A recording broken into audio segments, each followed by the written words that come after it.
Students நம்ம இந்த வீடியோவில் 8th சோஷியல் சயின்ஸ்க்கான ஆஃபீல் எக்ஸாமில் ஒரிஜினல் கொஸ்டின் தான் பசங்களை பார்க்குறோம். ஸோ வீடியோ வந்து ஃபுல்லாக பார்த்துட்டு இந்த கொஸ்டின் பேர் பக்காவாக படிச்சு வச்சிங்க. இதுலேருந்து பல கேள்விகள் நிச்சயமாக நாளை நடக்க போகுதில் கண்டிப்பாக கேட்பாங்கப்பா. அதோடு மட்டும் மெயின் மேட்ரிக் கீழே டிஸ்கிரிப்ஷனில் வாட்ஸ்அப்பில் குரூப் லிங்க் இருக்குது. இப்போ வரைக்கும் நம்ம மாணவர்கள் ஜாயின் பண்ணாமல் தான் ஒன்றும் பிரச்சனை இல்லை. இப்போ இதுக்கப்புறமா ஜாயின் பண்ணுறேங்க. ஏன்னா அப்போ நம்ம போடக்கூடிய அனைத்து விதமான கொஸ்டின்களும் ஆனுவல் எக்ஸாம் வரைக்கும் உங்களுக்கான எல்லா இம்பார்ட்டன்ட் கொஸ்டின் தொடர்ச்சியாக போட பார்ப்போம். ஸோ இப்போ ஜாயின் பண்ணி வெயிட் பண்ணுங்கள்.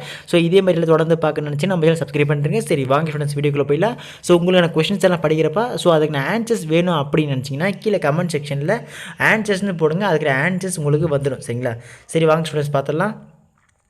ஸோ ஃபஸ்ட் ஒன் வந்து பார்த்திங்கன்னா 1453ஆம் ஆண்டு கான்ஸ்டாண்டினோப்பிள் யாரால் கைப்பற்றப்பட்டது? செகண்ட் ஒன் பின்வரும் தமிழ்நாட்டு பாளையக்காரர்களும் ஆங்கில ஆட்சியை எதிர்த்ததில் முன்னோடியானவர் யார்? தேர்ட் ஒன் நாலந்தாவை உலக பாரம்பரிய சின்னமாக யுனெஸ்கோ எந்த ஆண்டு அறிவித்தது? ஃபோர்த் ஒன் கூற்று காரணப்பா. இதில் கூற்று வந்து பார்த்திங்கன்னா இந்திய கைவினைஞர்கள் பிரிட்டிஷாரின் காலனியை ஆதிக்கத்தில் நிலைவுற்றனர். காரணம் பிரிட்டிஷார் இந்தியாவை தனது மூலப்பொருள் தயாரிப்பாளர்களாகவும் முடிவற்ற பொருட்களுக்கான சந்தையாகவும் கருதினர். ஓகேங்களா? ஃபிஃப்த் ஒன் கீழ்கண்டவற்றுள் எவ்வகை மண் பரவலாகவும் அதிக வளமுள்ளதாகவும் உள்ளது? சிக்ஸ்த் ஒன் புவியின் வளிமண்டலம் டேஷ் நைட்ரோஜன் மற்றும் டேஷ் ஆக்சிஜன் அளவை கொண்டுள்ளது. செவன்த் ஒன் போரின் காரணமாக நடைபெறும் குடிபெயர்ப்பு டேஷை சார்ந்தது.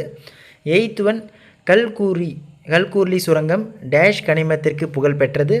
நைன்த் ஒன் இந்தியாவின் முதல் குடிமகன் யார்? ஓகேங்களா? 10th ஒன் உலக மனித உரிமைகள் தினமாக அனுசரிக்கப்படும் நாள் எது?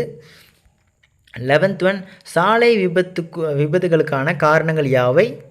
12th ஒன் கூற்று காரணம்ப்பா. இதில் கூற்று வந்து பார்த்திங்கன்னா மது அறிந்துவிட்டு வாகனம் ஓட்டுவது விபத்துகளை ஏற்படுத்துகின்றது. காரணம் மயக்கம் காரணமாக பார்வை பாதிக்கப்படுகின்றது. ஓகேங்களா? ஸோ எது கரெக்டாக எது அப்படின்னு பார்த்து வச்சுங்க. மறுபடியும் சொல்லிட்டு இதுக்கு நான் ஆன்சர்ஸ் வேணும் அப்படின்னு நினச்சி கீழே கமெண்ட் செக்ஷனில் ஆன்சர்ஸ் போட்டுங்க. 13th ஒன் இந்திய ரூபாய் குறியீட்டினை வடிவமைத்தவர் யார்? 14th ஒன் தவறான ஒன்றினை கண்டுபிடிக்க. ஓகேங்களா?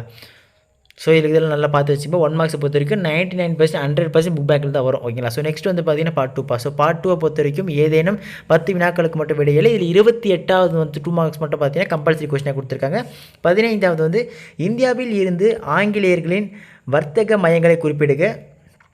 16th ஒன் துணைப்பட திட்டத்தில் கையெழுத்திட்ட நாடுகளின் பெயர்களை குறிப்பிடுக. 17th ஒன் பாளையக்காரர் என்பவர் யார்? சிலரின் பெயரை கூறுக. 18th ஒன் செல்வ சுரண்டல் கோட்பாடு பற்றி எழுதுக.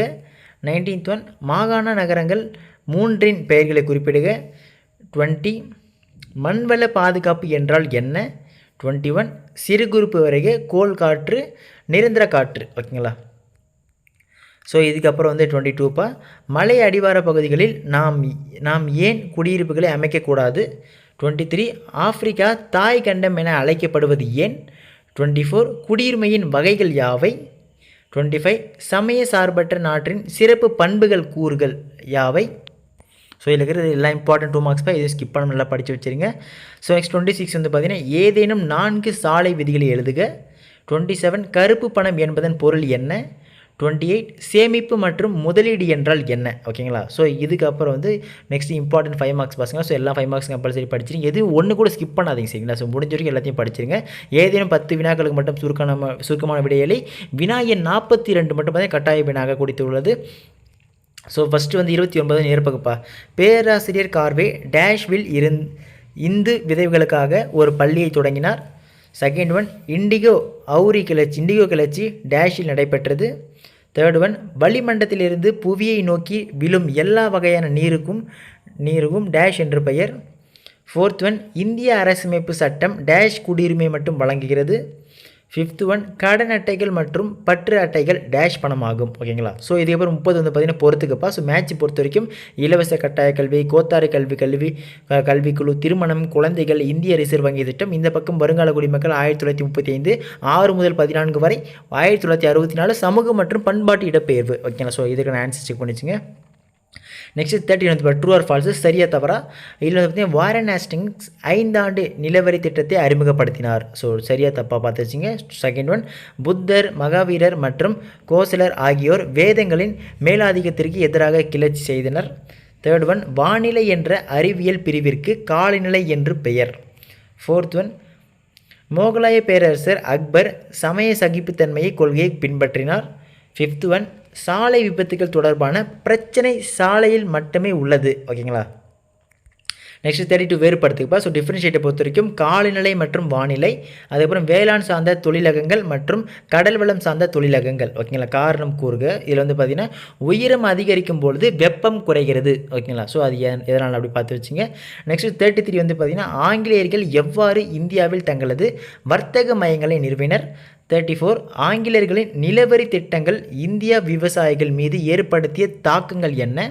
35 மதராஸின் தோற்றம் மற்றும் வளர்ச்சியை பற்றி விவரிக்கவும். 36 மழைப்பொழிவின் பல வடிவங்களை பற்றி விவரி. 37 தொழிலகங்களின் வகைப்பாட்டை விளக்கப்படம் மூலம் விளக்குக. 38 முதலமைச்சரின் அதிகாரங்கள் மற்றும் பணிகள் விவரி. இந்த கொஷின் இல்லாத கொஷின் பேப்பர் இல்லைப்பா, அந்த அளவுக்கு மோஸ்ட் அடிக்கடி கேட்கக்கூடிய இம்பார்ட்டன்ட் கொஷின் நல்லா படித்து வச்சுருங்க. இந்த அடி வர பேருக்கு நல்லா பார்த்து வச்சுங்க. 39 மனித உரிமைகளின் ஏதேனும் 5 அடிப்படை பண்புகளை விவரி. 40 பணத்தின் பணிகள் யாவை, அவற்றை விளக்குக. 41 பொருளாதாரத்தில் கருப்பு பணத்தின் விளைவுகள் யாவை. 42 கீழ்காணும் இடங்களை இந்திய வரைபடத்தில் குறிக்கும். ஸோ மேப்பு பொறுத்த வரைக்கும் பார்த்திங்கன்னா இந்த ஜான்சி, மெட்ராஸு, கொச்சி, டெல்லி, நாலந்தா. ஓகேங்களா. ஸோ இதெல்லாம் மோஸ்ட் இம்பார்ட்டன்ட் பிளேசஸ் நல்லா படித்து பார்த்து வச்சுங்க எங்கே இருக்குன்னு சொல்லிட்டு. மேப்பை பொறுத்த வரைக்கும் ஒரு 10லேருந்து 15 பிளேசஸ் மட்டும் தான் சொல்கிறேன். அதை மட்டும் நல்லா பார்த்தாலே போது மேப் ஓவராலாக எல்லாத்தையும் அட்டன் பண்ணிடலாம். சரிங்களா. ஸோ அது வேணும்னுச்சுன்னா கீழே வாட்ஸ்அப் குரூப் இருக்குது பார்த்தீங்களா டிஸ்கிரிப்ஷனில், அதில் போய் ஜாயின் பண்ணுறேங்க. ஸோ நெக்ஸ்ட் வந்து பார்த்திங்கன்னா 8 மார்க்ஸ் பாஸ். ஸோ 8 மார்க்ஸை பொறுத்த வரைக்கும் பார்த்தீங்கன்னா 41 வந்து 1857 ஆண்டு புரட்சிக்கான காரணங்கள் எழுதுக. ஸோ இந்த கொஸ்டின் தான் அடிக்கடி மோஸ்ட் ஃப்ரீக்வெண்ட்டாக கேட்குறேன், நல்லா பார்த்து வச்சுங்க. ஸோ எதுவும் மிஸ் பண்ணாதீங்க. நெக்ஸ்ட் வந்து பார்த்திங்கன்னா மண்ணினை வகைப்படுத்தி விவரிக்கவும். ஓகேங்களா. ஸோ இதுக்கு அடுத்து வந்து 44 பா. ஸோ இதில் வந்து பார்த்திங்கன்னா மேப்பை பொறுத்த வரைக்கும் உலக வரைபடத்தில் குறிக்கும் சொல்லியிருக்காங்க. ஸோ டோக்கியோ, ஒசினியோ, லண்டன், சாப்லே, இந்தியா, கெய்ரோ, லத்தீன் அமெரிக்கா மற்றும் மெக்சிகோ நகரம். ஓகேங்களா. ஓகே ஸ்டூடெண்ட்ஸ், இதில் இருக்கக்கூடிய எல்லா கொஷினும் பார்த்து வச்சுக்கோங்க. ஸோ 2 மார்க்ஸ், 5 மார்க்ஸ், 8 மார்க்ஸ் சொல்லிட்டு இதில் இருக்கக்கூடிய அனைத்து கொஷின்களையும் ஒன்று விட நல்லா படித்து வச்சுங்க. ஏன்னா இதெல்லாம் most important repeated question. So இந்த கொஷின் பேர் மாடலில் உங்களுக்கு கொஷின்ஸ் வந்து வரும். ஒரு சில பேருக்கு இந்த கொஷின் பேர் வரலாம். அப்படி இல்லை என்றால் இந்த கொஷின் வினாத்தாளிலிருந்து ஒரு சில கேள்விகளானது உங்கள் கொஷின் பேப்பரில் நிச்சயம் நீங்கள் பெரும்பாலும் எதிர்பார்க்கலாம். அதில் எந்த ஒரு மாற்று கருத்து இல்லைப்பா. ஸோ 1 மார்க்கை பொறுத்த வரைக்கும் புக் பேக் படிச்சிருங்க. 2 மார்க்ஸ், 5 மார்க்ஸ், நெக்ஸ்ட் 8 மார்க்ஸ் எல்லாம் பார்த்தீங்கன்னா மோஸ்ட் இம்பார்ட்டன்ட் இதில் இருக்கிறது ஃபஸ்ட்டு படித்து கம்பல்சரி முடிச்சிருங்க. எது தெரியல உடனடியாக படிச்சிருங்க. ஏன்னா இதில் நிச்சயமாக ஒரு வாய்ப்பு இருக்குது. இதோடு மட்டும் இல்லாமல் நீங்கள் இப்போ நம்ம சேனலில் ஃபஸ்ட் டைம் பார்க்குறேன், டக்குன்னு சப்ஸ்கிரைப் பண்ணிட்டு கீழே டிஸ்கிரிப்ஷனில் வாட்ஸ்அப் சேனல் குரூப் லிங்க் இருக்குது. இப்போ வரைக்கும் ஜாயின் பண்ணாமல் இருந்தால் நம்ம மாணவர்கள் போய் உடனடியாக ஜாயின் பண்ணுங்கள். மறுபடியும் சொல்கிறேன், உங்களுடைய ஆனுவல் எக்ஸாம் வரைக்குமே நம்ம சேனல்லேருந்து தொடர்ச்சியான வீடியோக்களானது நம்ம மாணவர்களுக்கு போட்டு கொண்டே இருப்போம். உங்களுக்கு அடுத்த வருஷம் 9th இருந்து போகும்போது நம்ம சேனல் ரொம்ப பயனுள்ளதாக இருக்கும். சரிங்களா. ஓகே ஸ்டூடெண்ட்ஸ், அடுத்தது தொடர்ந்து பார்க்கலாம்ப்பா. மிஸ் பண்ணுறாதீங்க. Tata, bye by.